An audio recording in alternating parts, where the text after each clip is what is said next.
Hello, in this video I will show you how to change search engine on OPPO Find X3 Pro into a custom one.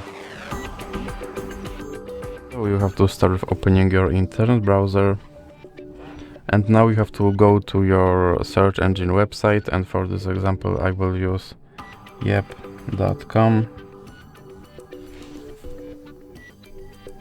And now you have to search something using the search engine. And now click here, go to settings and choose search engine option.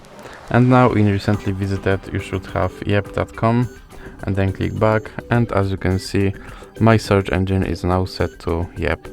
So that is for this video. If you liked it, please remember to leave like and subscribe.